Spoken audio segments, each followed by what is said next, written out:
Al Sharpton did the eulogy at the funeral yesterday, and so I have not watched it as usual, but I definitely want to go and find it. Actually, I didn't even pull it up because Al Sharpton talked kind of slow. Al Sharpton talked kind of slow. And so because Al Sharpton talks kind of slow, I just went ahead and pulled it up on YouTube because I said that I'm going to play it at double the speed, and then we're going to go from there. So let me go ahead and pull up this video really quickly.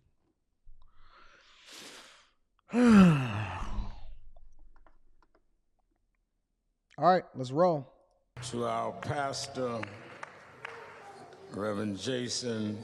Do it not sound like he's talking in slow motion already? To all the clergy, our public officials, I'm going to read the super chats throughout the show. Most of all, the family. All right, I'm about to speed this up because it sounds like he's talking in slow motion. Let me say that we're blessed to have a young pastor who has labored in social justice. And I have it on 2 times the speed, and it sounds like it's talking in slow motion. That's crazy. Prophetic vision. And we immediately said to let us celebrate Tyre here at this great church. People like Jason Turner are not born in the ministry every day. A lot of ministers show up when the cameras show up and leave when the cameras leave. But he's been with us in NAN for many years, and he's a great giant in his own right. Give a hand to Reverend Jason Turner. Let me also say that I want to recognize there are other families that have come from around the country that know what Mr. and Mrs. Wells is going through and all of the siblings. I want them to stand and be recognized because they know what it is to sit at a funeral like this. And I know the family of George Floyd is here. Stand up. Brandon, Philonis, the family. Batam John's sister is here. The mother. I'm going to go ahead and fast forward. And Kiki is here. And we thank from the White House. President talked to the family, but sent a delegation led by the former mayor of Atlanta, who now is running policy and social engagement in the White House, Mayor Keisha Lance Bottoms. So now we minding this out, ladies and gentlemen. So first and foremost, let's say that a lot of y'all was saying that, oh man, Keisha Lance Bottoms, the former mayor of Atlanta, she resigned and she stepped down and she didn't rerun and all of this other type of stuff. Y'all do realize that a lot of these women got a leg up on y'all, and they playing the game a little bit differently than a lot of guys is playing it. They crafting policies, they in positions of power, and it's not necessarily that they're doing a better job, because I don't remember Keisha Lance Bottoms ever really doing anything great for the city of Atlanta. What I do remember was that she was at the forefront of what was happening during the election, and so now she's over there crafting policy inside of the White House. Isn't that wild? Huh? Isn't that wild? And I never would have known this had I not actually been listening to Al Sharpton right now give the eulogy for Tyre Nichols. She is over there getting the bag, crafting policy in the White House, and that just tells you that it's about what it is that who it is that you know, and who it is that you rock with, and what you do for them. And if they scratch your back, then they'll scratch your back, and all of that other type of stuff, right? One of the what a lot of people would consider one of the worst governors in Michigan history, Jennifer Granholm, is literally a part of the Biden administration, and I believe she's the energy chief or some crap like that, and she over there getting a crazy bag over there in California. Anyways, go ahead. The head of infrastructure, the infrastructure czar of the country, former mayor of New Orleans, stand up, Mitch Landrieu is here. Why is they, okay, I thought this was a fighting congresswoman from Houston, Texas, fighting for even when it wasn't popular. And they grew from one office to another. Every office they ran for, they predicted you couldn't win. The political polling told them they couldn't win. And they kept beating the polls. And they told her she shouldn't be here today. But the snow backed up, and she's here, the vice president of the United States. Is this a who's who of trying to get some kind of posturing and get some visibility and all of this other type of stuff? You got Kamala Harris there, Keisha Bottoms. They, for the first 10 minutes, they over there giving props and accolades to each other and doing claps like this ain't even at a funeral. What are we talking about here? Come on, man. Kamala Harris. I want you to turn your attention very briefly to the 37th chapter of Genesis. It reads, so Joseph went after his brothers and found them near Dothan. But they saw him in the distance, and before he reached them, they plotted to kill him. Here comes that dreamer. They said to each other, come now, let's kill him and throw him into one of the cisterns and say that a ferocious animal has devoured him. May God add a blessing to the reading of his word. This is just like the black church. They applauding and everything like the black church. They, amen, amen, amen. Yeah. It's just like the black church. Is this a funeral? Or is this a Sunday sermon? Early this morning before dawn, I did what I often do when I come to Memphis. I went out to the Lorraine Motel. As a youngster, I joined SCLC, Operation Breadbasket. I had been a boy preacher in the Church of God in Christ, and my mother was concerned when I was 12 that I was getting too involved in looking at activism and Adam Clayton Powell and others. She took me to my bishop, Bishop F.D. Washington, who said, I know what to do with him, and he brought me to Reverend William Jones, who led Dr. King's organization in New York, and Reverend Jesse Jackson. And at 13, the year Dr. King died, I was 13 years old, I became youth director of the chapter in New York. So it was my growing up in the King movement in the North after his death that makes me come to the Lorraine Hotel and look at the spot that Dr. King died. This morning, I took my youngest daughter, Ashley, with me. And in all of the ice, I told the story of how Dr. King had came to Memphis to fight for garbage workers, city employees that had no safety. 2 had been killed with a malfunction. And here we are, Ashley, 55 years later, looking at the balcony where Martin Luther King shed his blood for city workers. So wait a minute. If he was 13, he's saying that he was 13 years old when Martin Luther King died. 55 years later, that means that he's 68. Al Sharpton is 68 years old. Is that accurate?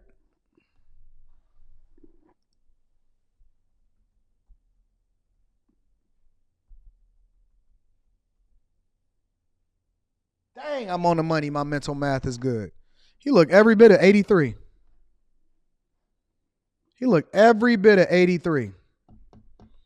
Farrakhan looks younger than Al Sharpton, weirdly enough, and Farrakhan is 89 years old.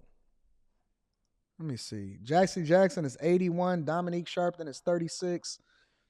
And Louis Farrakhan is 89. Farrakhan looked way younger than Al Sharpton. How did that happen?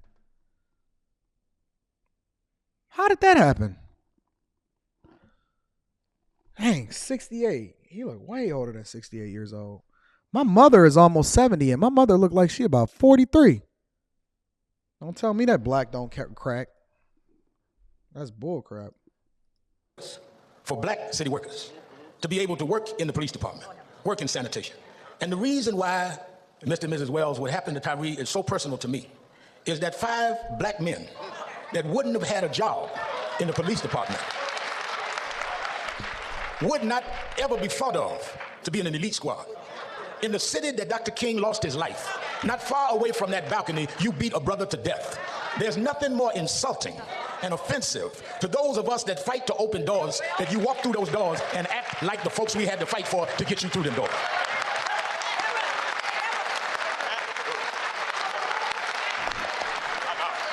You didn't get on the police department by yourself. Police chief didn't get there by herself. People had to march and go to jail, and some lost their lives to open the doors for you. And how dare you act like that sacrifice was enough for nothing? You ain't in no New England state, you in Tennessee, where we had to fight for you. And you take that position and do what we saw, and then some of y'all got all this mess on social media. Let me tell you something. I don't know what you writing on social media. I know what I saw on the tape, and the tape speaks for itself. They never asked this man for his license, never asked for the car registration, snatched him out of the car and began beating him. Nobody mentioned nothing about no girlfriend. Nobody mentioned nothing about no man. They started beating an unarmed man. I agree with everything that he's saying so far. I don't have anything to dispute what it is that he's saying. I don't necessarily disagree with anything that he's saying. That is true. They did not. They just snatched him out of the car and they started to kick his butt. So I agree with everything that he's saying so far. Let's see where else he goes with this.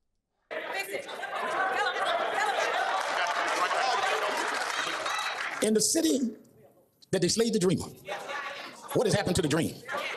In the city where the dreamer laid down and shed his blood, you have the unmitigated gall to beat your brother, chase him down and beat him some more, call for backup, and they take 20 minutes. And you watch him, and you are too busy talking among each other. No empathy, no concern. If you read the story of Joseph, when his brothers threw him in the pit, nobody came to help him, like nobody came to help Tyre. That's true. Waiting on ambulance service that didn't show up until it's too late. what will happen to his dream? Well, we'll just tell him something else happened, but we are going to throw him in a pit. But I come to Memphis today to tell you the same mistake Joseph's brothers made is a mistake you made. You thought you threw Joseph in a pit. You thought you threw Dr. King's dream in a pit. But every time you throw something in a pit, God takes the pit and raises it up and changes the whole world. Let me be clear. We understand that there are concerns about public safety. We understand that there's needs to deal with crime. But you don't fight crime by becoming criminals yourself. You don't stand up to thugs in the street, becoming thugs yourself. You don't fight gangs by becoming 5 armed men against an unarmed man. That ain't the police. Yeah, but the problem with this argument, now this is the one thing that I have to add additional context with, in which I don't disagree with what he's saying. The problem with this argument is simply that my boy Denzel Washington on Training Day said, in order to chase a wolf, you got to become a wolf. You can't be a sheep. Smoke up. Ooh, ooh, ooh, ooh. Come on, let me hear your wolf. Ooh. That's what he said to Hoyt. That's what he said to Officer Hoyt. All right? Listen, if you don't want to become a part of this unit, get the fuck up out my car and go in there and write some parking tickets. Got time for this shit. You a man? You a wolf or you a sheep? You're a wolf or you're a sheep? All right, let me quarterback this thing. That's what Denzel said in Training Day, okay? That's what Denzel said in Training Day. In order to chase a wolf, you got to become a wolf, okay? Now, in this particular instance, I'm not really sure where the Honorable Minister Reverend Al Sharpton is going with this, simply because this is a completely different conversation. This is a situation in which he wasn't a gang member. He was a skateboarder, allegedly, and he got pulled out of that car by some monsters, and this had nothing to do with gang members and gang activity at all. Now, I see the correlation that he's trying to make, and he's saying, listen, don't become the very thing that you're trying to chase against. The problem is that Tyre Nichols was completely different in all of these things that we would define as wrong with the black community. He didn't do anything that would warrant this type of behavior. But let's continue. Police, that's punks.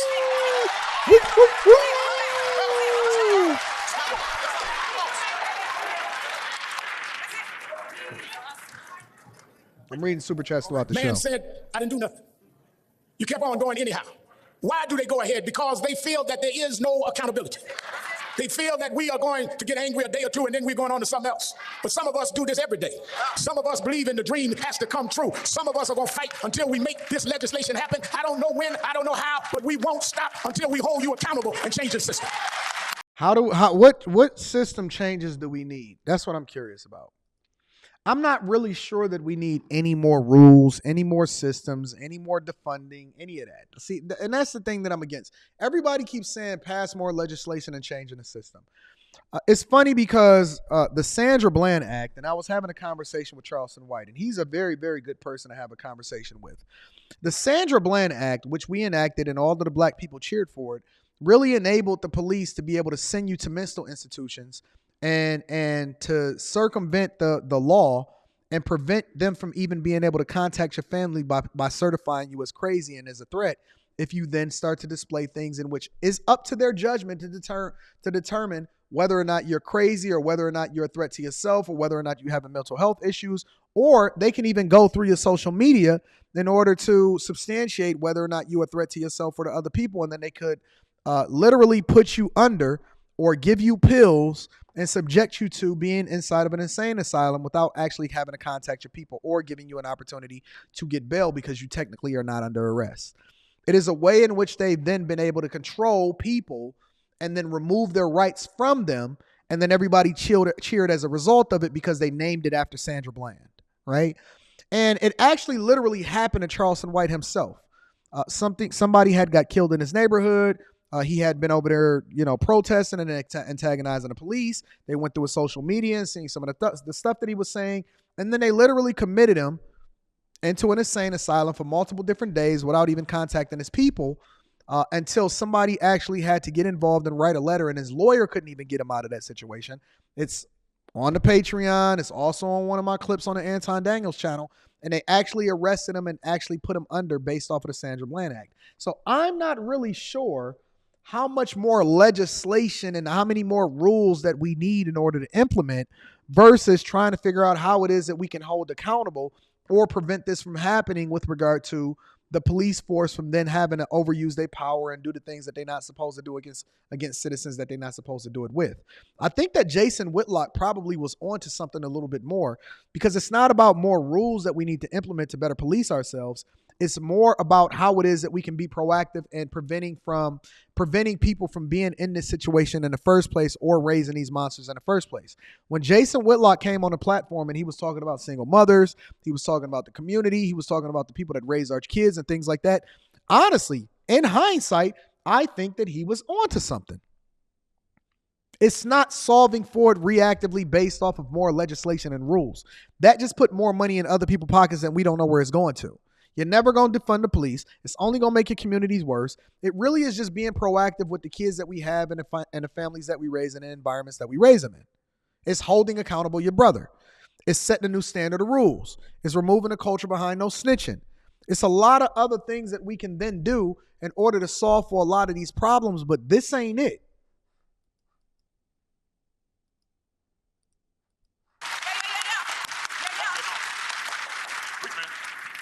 Why do we want to see the George Floyd Justice and Policing Act passed? Because then you have to think twice before you beat Tyre Nichols. You think twice before you shoot at someone unarmed. You think twice before you choke on Eric Garner. What is this next act that's going to be passed in the name of somebody else that we then have to subject ourselves to? Because it's not going to hurt. It's not going to help the community. I could tell you that, right? No act that they've ever passed has ever actually helped the community. It just made things worse. Ever since he was around at 13 years old when Martin Luther King died 55 years ago, nothing that they passed actually helped the black community that I can think of right off the top of my head. You think twice before you put your knee on Eric Garner's, on George Floyd's neck. Because if you don't have qualified immunity, your wife would be telling you before you leave home, behave yourself. Because we could lose the house. We could lose the car. Behave yourself. Because our savings can be gone. You want to be a tough guy? Well, let's get rid of qualified immunity and see if you learn the same manners you have on the white side of town, you'll have some manners on the black side of town. I have this plan literally in 2 times the speed. So. Well, Reverend Al, you don't understand. How are they going to keep crime down in the black community and at the same time not be tough and rough? Well, they do it the same way they do it on the white side of Memphis, and they keep the crime down. Cap. Now this is where the lies come in. But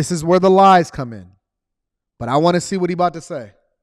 Without being rough and tough. How do you have the same department that keep crime down on one side of town without beating folk to death? But you can't do it on the other side of town unless you feel that you can get away with it there. I can't speak for everybody in Memphis. I can't speak for everybody gathering. But for me, I believe that that man had been white, you wouldn't have beat him like that night. So this is the problem, all right? Because if we just want to get down to brass tacks, again, you can't use the race argument in order to substantiate your argument in this particular instance. Let me say that again. You cannot use the race card, and we always got to go back to the race card in order to substantiate. Listen, I'm waiting on a full investigation to be done so that I can better understand why they was after that guy, because that looked personal. They don't even do gang members like the way that they did that guy. They don't do gang members the way that they do that guy. They don't do, let me say it one more time like a Dr. Umar Johnson, hit the cash app, hit the cash app, hit the cash app. They don't do gang members the way that they did Tyre Nichols. Okay? The problem is our culture. The problem is the thing that we teach ourselves in order to substantiate how it is that we respond. And again, this has nothing to do with Tyre Nichols at all. Even the argument that I'm making with regard to how it is that we police ourselves in a community has nothing to do with Tyre Nichols at all. But you can't substantiate that argument by saying, well, do it the same way you do it over there with the white people. What? What are you talking about? I'm not going to sit here and lie and say that the overwhelming majority of violent crime is not committed within the black community. That would be BS. Because you can't just back it up with empty rhetoric. You actually have to back it up with statistics. You have to back it up with facts. You have to back it up with real life ways in which we can substantiate our argument.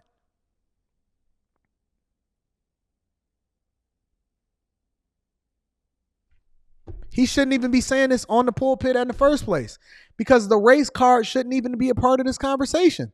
But I guess he gotta make the people riled up somehow, some way.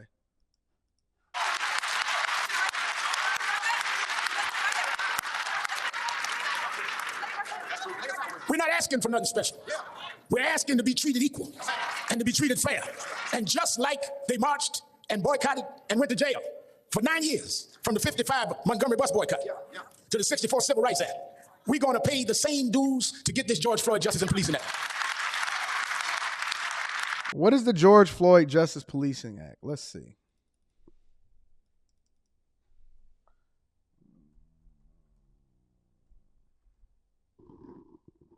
Justice and Policing Act.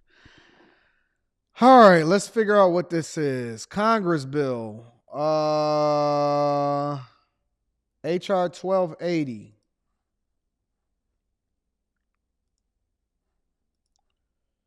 We see, and this is the thing, we got to start doing our research before we just start agreeing with different things that's going on. Bill addresses a wide range of police policies and issues regarding policing practices and law enforcement accountability. It increases accountability for law enforcement misconduct, restricts the use of certain policing practices, enhances transparency and data collection, establishes best practices and training requirements. The bill enhances existing law enforcement mechanism to remedy violations by law enforcement. Among other things, it does the following: lowers the criminal intent standard. What the heck does that mean? You got to break it down for a C student. Lowers the criminal intent standard. Okay, from willful to knowing or reckless. From willful to knowing or reckless. To convict a law enforcement officer for misconduct in a federal prosecution. Limits qualified immunity as a defense to liability in a private civil action against law enforcement officer. And let me read that one more time from a C student's perspective. Limits qualified immunity as a defense to a liability in a private civil action against the law enforcement officer. So basically it's saying that you don't have immunity against being sued. Has nothing to do with actually, and that's, okay. All right. So I'm catching it now. See, I'm a C student. I'm a little slow, but I catch it eventually. What he was saying when he was preaching is saying that it would actually have the wife tell the husband when he's leaving to go for his job, be careful what it is that you do because we can lose the house. Y'all remember when he said that? He said, be careful what you do because we can lose the house. So basically it allows for police officers, instead of them suing the department or the city or whatever it is that they work for, now you can be sued personally. So if a criminal or if somebody, and this is a slippery road, y'all, this is why we got to be more open to what it is that we got coming on. You can't just hear these people and then say, okay, yeah, I'm rocking with that. That makes sense. This is how we supposed to be moving within our society. You have to start researching this stuff because then it's nuanced. When they leave it open to interpretation, then anybody can come for you. So let's just say, for example, you got a gang member and he possibly could take your life, and you deal with him a certain type of way or whatever. You get more, you get more aggressive for the situation based off of the circumstances. Now said gang member, based off of a jury of his peers, can then allow for you to be able to get sued as a police officer when they don't agree with your conduct within the department, and they can't just they can sue both the police officer and they can sue the department.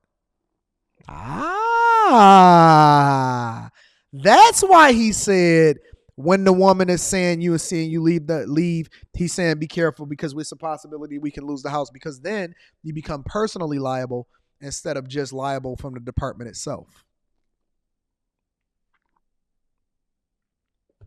Ain't gonna be no more police now.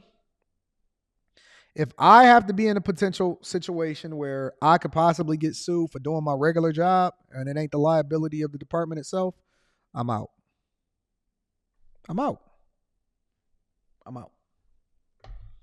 Y'all gonna have to police your own communities, and y'all gonna have to deal with your own monsters. Y'all gonna have to police your own community, and y'all gonna have to deal with your own monsters.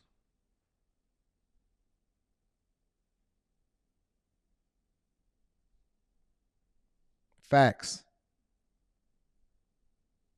So now that we have that clarity, let's read the last thing. Grants. Let me remove Al. Grants administrative subpoena. I'm a C student, but I'm figuring it out. Grants administrative subpoena power to the Department of Justice in pattern or practice investigations. So now the Department of Justice have more power to be able to investigate what's going on. Let's say the summary is that it establishes a framework to prevent and remedy racial profiling by law enforcement at the federal, state, and local levels, and also limits the unnecessary use of force and restricts the use of no-knock warrants, chokeholds, and carotid holds. I don't really understand how that prevents the use of that. That was already established. As far as I knew, that already was in place. So basically, they saying that it creates a framework to prevent it, not that it wasn't already outlawed. So it's saying that, we want to give stiffer penalties to you personally in order to prevent you from or de-incentivizing you from doing certain things, right? The bill creates a national registry and national police misconduct registry to compile data on complaints and records of police misconduct. This ain't nothing but an opportunity for lawyers to get paid. Misconduct. It also establishes a new reporting requirements, including the use of force, officer misconduct, and routine policing practices, stops and searches. Finally, it directs the Department of Justice to create uniform accreditation standards for law enforcement agencies and requires law enforcement officers to complete training on racial profiling, implicit bias, and the duty to intervene when another officer uses excessive force. Hi, so that officially is the George Floyd Justice and Policing Act of 2021, H.R. 1280, in the House of the Congress today, and that they're trying to get passed, that obviously Congress members are deciding against because it has not been passed, and it continues to sit still inside of Congress. And this is why you guys have to be more informed about what it is that they're advocating for, because then they'll use an irrelevant situation in which you hold the individual officers accountable in order to justify passing these bills that have nothing to do with what it is that's happening in this particular case. So let's continue. Remember how long? I don't know how long. They didn't know how long it would be when they boycotted in the 50s. It's not about a timetable. It's that we cannot continue to live under these double standards and under these conditions. We don't care how long, but I can tell you one thing. Those of you that keep voting against that bill, we're going to vote against you. We got more numbers than the police union.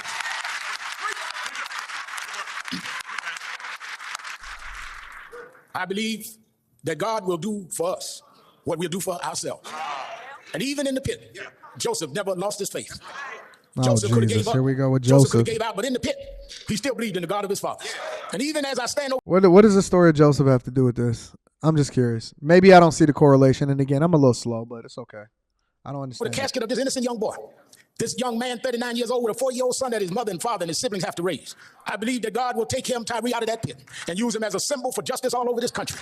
I believe that... How is God going to take Tyre out of the pit similar to how Joseph was removed out of the pit from his brother? If anybody has ever read the Bible, listen, this is why y'all got to be careful about these preachers, and y'all got to read the stories for themselves.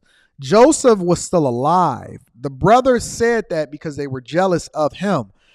This is a police officer gang unit against an individual. This has nothing to do with your brothers. Now, it would be more relevant if the police officers had did something against another police officer that they didn't necessarily care for. Then the police officer rolls up to wind up becoming something greater, and then the other police officers wind up having to subject themselves to them. However, this is not relevant whatsoever. I don't know what he's talking about as far as God will be able to raise Tyre up in order to justify what it is that we're trying to get this bill passed for. Has no relevance whatsoever to the story. The story of Joseph, right? Joseph wind up becoming the right hand to the king because God was using him in order to prevent famine, because he gave the king a warning through Joseph, through his dreams, in order to make sure that the king was able to prepare for this. I think it was 7 years of famine. It was like 7 years of feast and 7 years of famine. And then the brothers wind up having to go over and travel to, and then wind up having a petition to get food in order to continue to care, or buy food in order to continue to feed their families. And so as a result, when they came back, they realized that Joseph was alive, but Joseph wound up forgiving his brothers and taking care of them, even though they tried to do him dirty in the beginning. So God wound up using Joseph to be the thing that saved their brothers and their family, and also a lot of people within the kingdom, by also preparing him and exalting him and making him the right man of whoever the king was at that particular time, in order to ensure that there was no more famine within the land. That's the story of Joseph. Now, I could be a little bit rusty and off because I haven't studied the story of Joseph in a long time, but I do consider myself a scholar of the Bible, and I am very much immersed in what goes on in biblical within the biblical structure and the church itself. And so because I understand and because I know the full story and because I've read the whole story and I've read the Bible back to back 7 times and I study the Bible on a regular basis, I can actually substantiate how relevant this is to what's going on with Tyre Nichols, or how he's trying to tie this in. That's not what happened. It has no relevance. Maybe I should become a preacher. Maybe I should be a symbol of the church. Maybe I should just become a preacher. Because it's easy to tell people anything when they don't actually understand what really happened in the Bible, when they don't really understand the story. It's easy to say anything to a bunch of people in order to get them to vote the way that you want them to vote, or operate, or get emotional, or move a certain type of way, or protest a certain type of way. It's easy to get them to think or feel any type of way when you don't truly understand the word. And I'm not just saying that you don't know the Bible. I'm saying understand. And the word says in everything you do, get understanding. When you don't understand what's being communicated, it's easy to get you to do the thing that's not even in your own best interest. The babies unborn will know about Tyre Nichols because we won't let his memory die. We're going to change this country because we refuse to keep living under the threat of the cops and the robbers.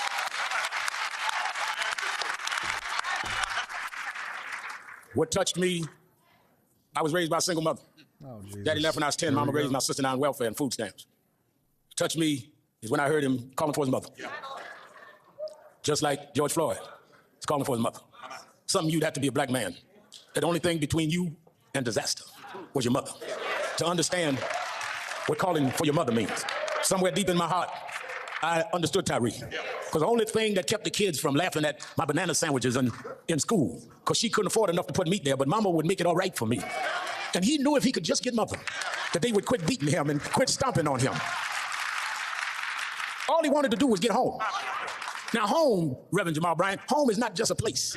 Home is not just a physical location.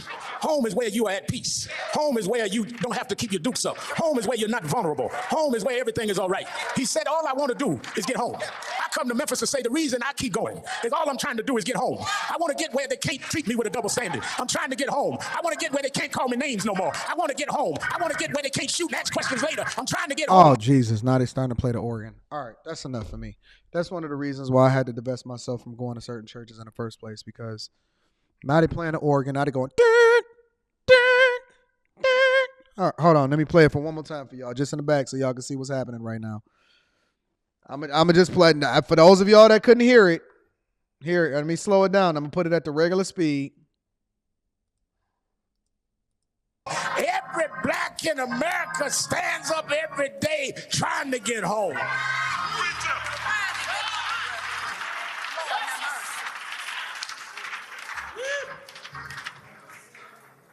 Last night, we went to Mason. I can't do it.